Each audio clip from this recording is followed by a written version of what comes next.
This might be an unpopular opinion, but to me, if you had been victimized by someone, you have the right to be angry. Okay? Because no one to me has the right to tell you how you should or shouldn't feel about your trauma that you went through, about your hardships that you went through. People always like to tell people, oh, what they should and shouldn't do and judge and stuff, but like most people that be judging have done worse or do worse or are enablers to nonsense.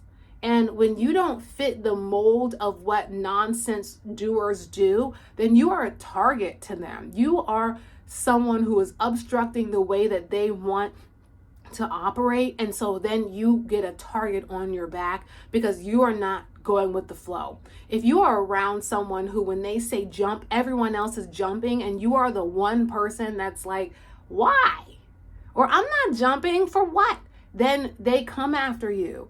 And that's what happens also when you're healing and healing your inner trauma, because you have to realize that you didn't become who you are overnight or by your own accord. And if you are a child who grew up in a very toxic environment and you are angry, you have a right to be angry at the people that raised you. If you grew up like that, you have an absolute right to be angry. I'll tell you something. The story of Hathor always like tickles my fancy when it comes to this type of stuff. So Ra, was doing stuff with humanity, right? And then he came down to earth in his mortal form. I guess he had a form up here and a form down there, but he was on earth in his mortal form. And the humans were not listening to him. They were not respecting him. They were really just going ape-ass. So was Ra a tyrannical dictator who was just mad that the people weren't doing what he said that they were supposed to do? That's to be debated. But the point is, he was so upset with humanity. So then he looked down. Somehow he looked down. So he was down, and then he looked down again. So we're going to say that the Ra that was in heaven looked down, and then his eye that was originally Hathor, and we'll get into that, who was a cow goddess of like fertility, love, and protection, all that type of stuff. And she actually, I believe, like housed Isis and Heru at some point. She did something or gave him his eye back. I don't know, but that's irrelevant for the story. So he looks down. Hathor somehow comes out of this man's eye, and as she's going down to earth, she turns into Sekhmet. Okay, and Sekhmet ain't nothing to play with, baby. So Sekhmet gets out there, and she's a lion-headed beast goddess, and she's like, "Oh, y'all wanna act up? I'm finna show you what's real." So she starts just mollywopping everybody, and like these warriors don't stand a chance against her. She is really just annihilating people left and right. And so Ra is like, "Wait a minute, I don't want you to do all this. Like, you're gonna make all the people go extinct. Like, you are just supposed to be here to do what I want you to do." So they were trying to manipulate her, because when you are angry and you have a lot of anger, righteous anger, and you don't know how to use it to your benefit, then you easily become a Captain Save-A-H for everybody else, because they know all they have to do is put a battery in your back, and you'll go fight their battles. So that's what Ra did to Hathor. She ended up becoming Sekhmet to help him out, and then he was mad at her for going too hard. But like, if you bring Sekhmet to the game, you already know what's up. You should have just handled it. But instead, they put the battery in her back. So then she's going ape-ass. And so then Ra's like, wait a minute. You gotta stop. And she's like, no, I'm not stopping. I actually just got started. And then he was like, well, he tried to get big with her and was like, well, you better do what I say, or X, Y, and Z. And she said, don't forget, Ra, you are immortal too. So if you really want this work, you really want to do that? Are you sure? So he was like, whatever, fine. So then after he's the reason why she got started up, right?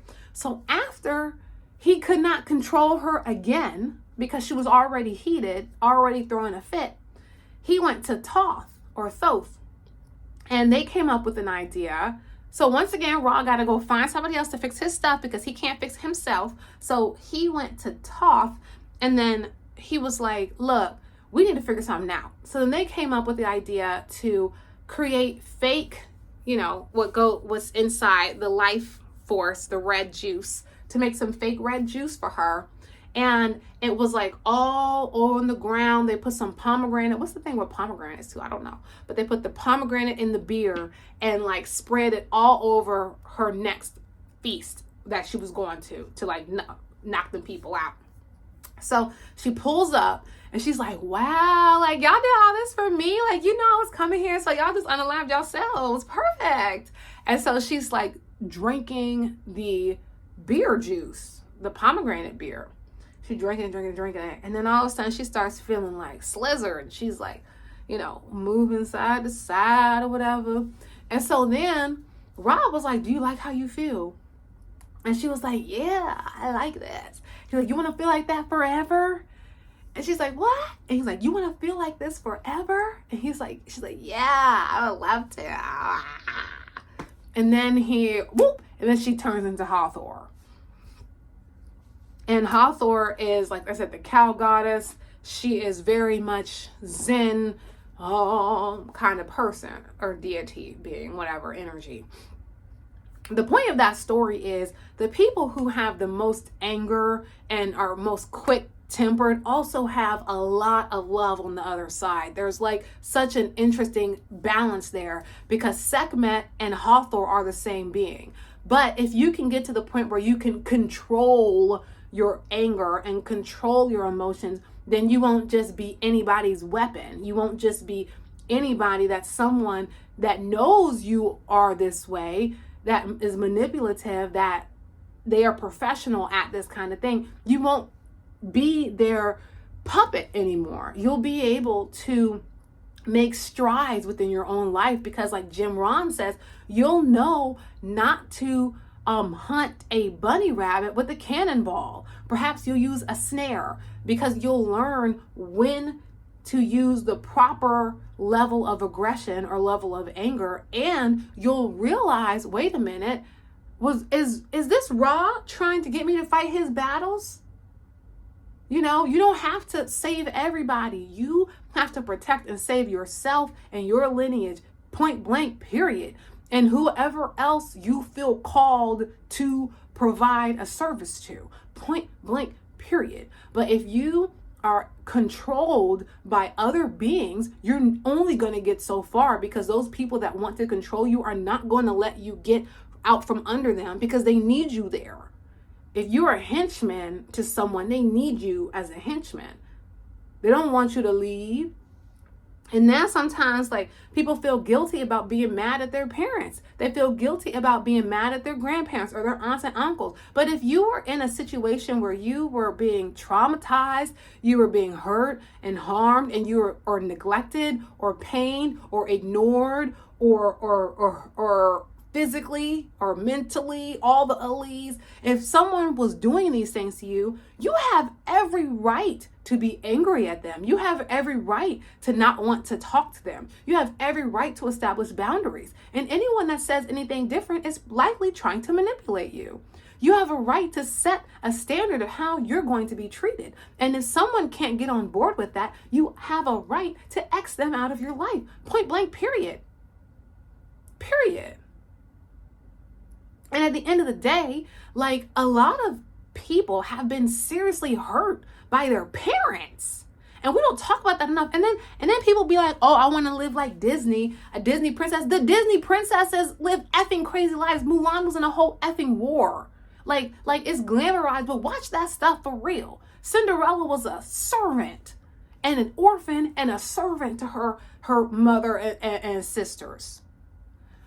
Tiana was turned into a frog and was being chased by demons.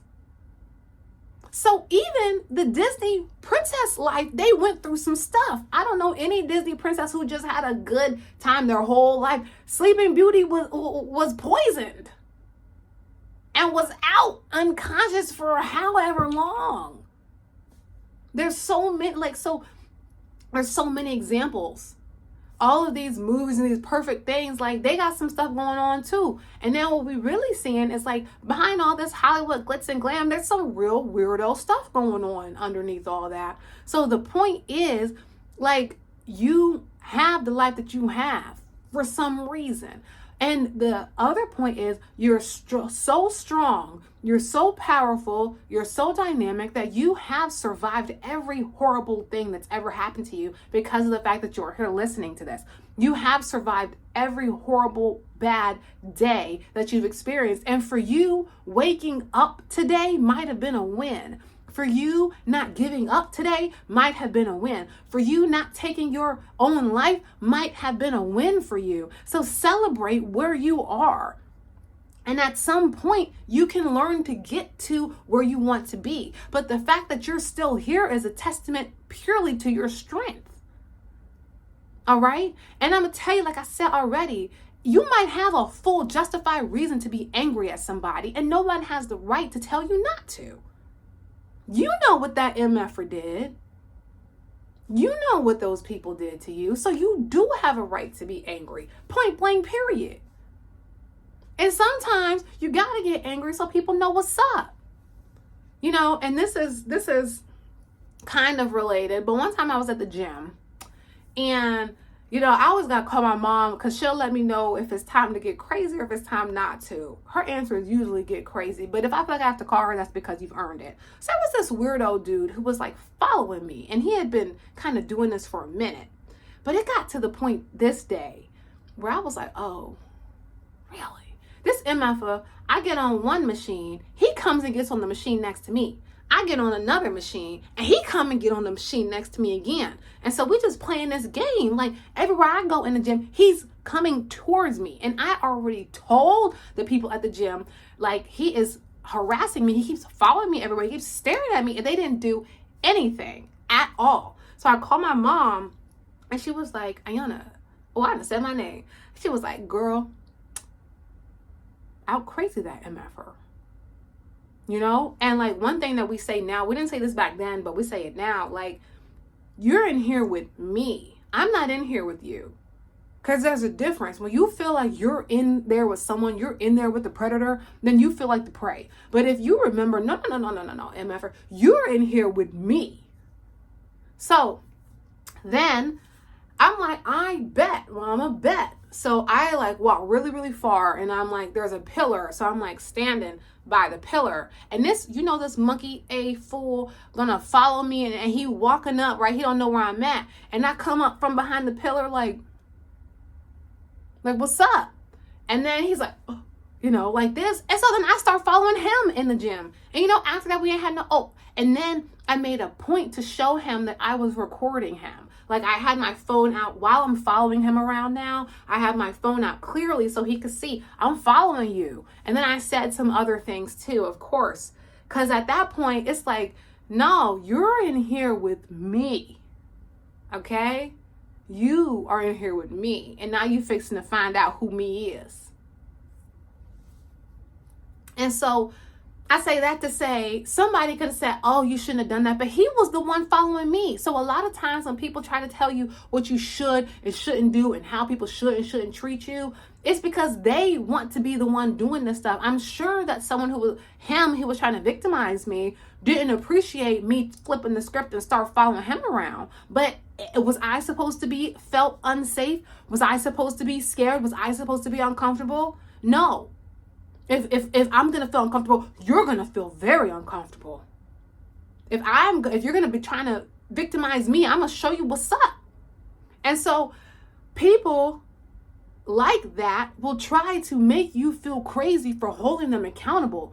People that have victimized you your whole life will try to make you seem insane for deciding that you have boundaries and that you're not gonna stand for it anymore. But you know what? Sucks to suck. They can feel uncomfortable too. And matter of fact, if somebody is going out of their way to try to victimize you, you have every right to defend yourself. Every right. Every single right. I had a relative, and I told this story, I don't know if I told it on this platform or what, but I had a relative I found out in this visit that her mother, and this is a child, her mother was putting the, on her. Not spanking, was like putting the paws on her, and apparently messed her up so bad she got a concussion. That's what I heard through the grapevine. So I'm like, what? Like, what do y'all, like, what?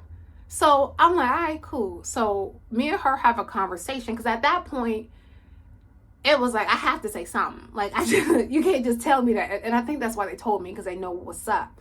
So I was just asking her different questions, like, hey, like, do you think it's okay for someone to hit you?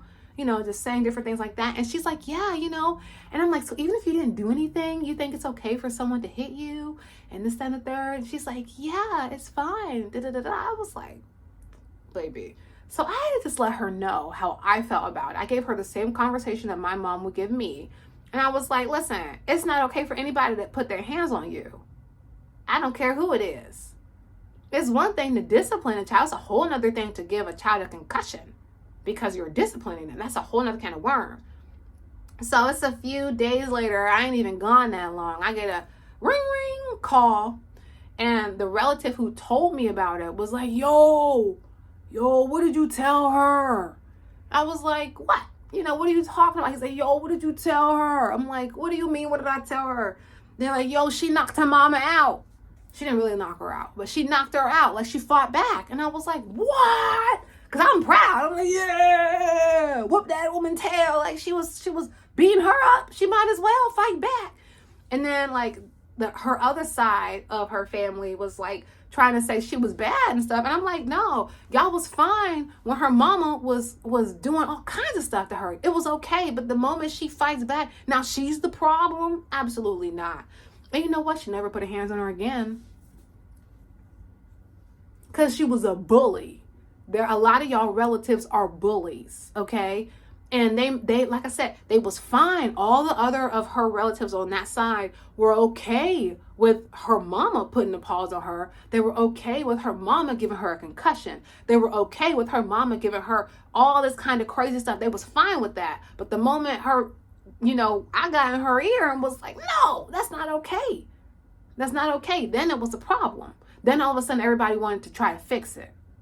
But they was fine with her being a victim. So that's what I'm saying. Like, a lot of y'all are around people that are okay with you being victimized for whatever reason.